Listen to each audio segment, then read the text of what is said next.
In the Greater Toronto Area today, gas is about $1.79 a litre as it inches ever upward to that $2 a litre barrier. But when it comes to my guest, Roger Gordon, he really doesn't care about the price at the pump because his Ford F-350, it doesn't run on gasoline or diesel.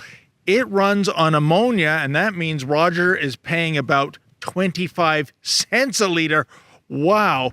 Let's delve into what Roger is doing right now with his truck to get these incredible fuel savings. Roger, as I said, this is your Ford F-350. It's a 2001 model. Okay. And unlike other Ford pickup trucks that would run on gasoline or diesel, yours runs on ammonia.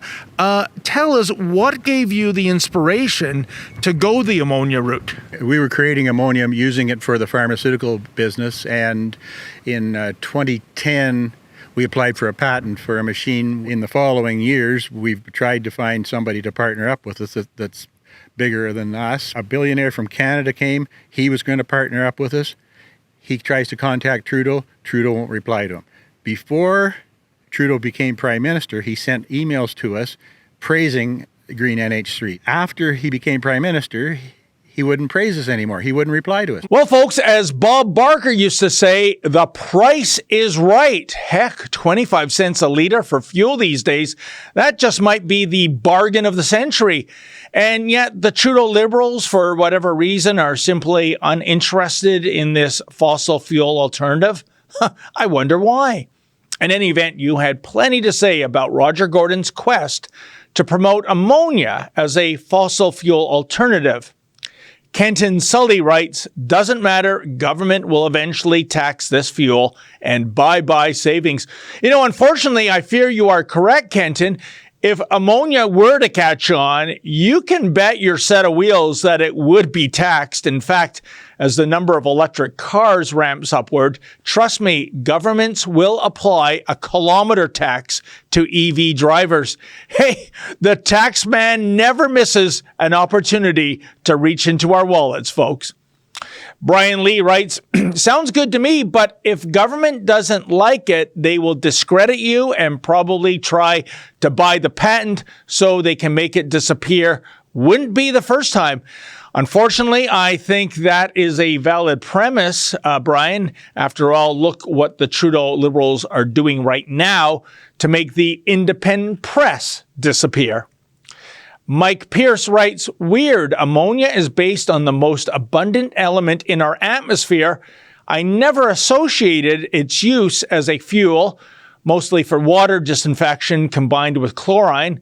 Wow, I'm not a fuel expert by any means, Mike, but if ammonia is viable, you gotta love that price, 25 cents a litre. The only other way to get fuel that cheap would be to hop in a DeLorean with the optional flux capacitor and go back in time to the 1970s.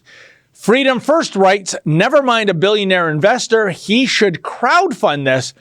Obviously, in some way, the government can't get their paws on it. You know, I like how you're thinking, Freedom First, but as we saw with the Freedom Convoy, let's just make sure the crowdfunding portal won't go rogue. Yeah, I'm looking at you, GoFundMe, you pathetic censor. And Stevie writes, diverse energy has always been the solution. The one-size-fits-all energy solutions suit the global elites who want to dictate human behaviors. Climate change, like censorship, is all about limiting your options. Well, I can tell you this much, Stevie. The Trudeau Liberals are allegedly all about diversity, and Justin has proven this several times by donning blackface. Yikes. But these cats are most certainly not about a diversity of opinion, and if ammonia-based fuel doesn't fit into their climate change plans for whatever reason, then it will be ignored or maybe even demonized because, folks, that's how our federal government rolls these days.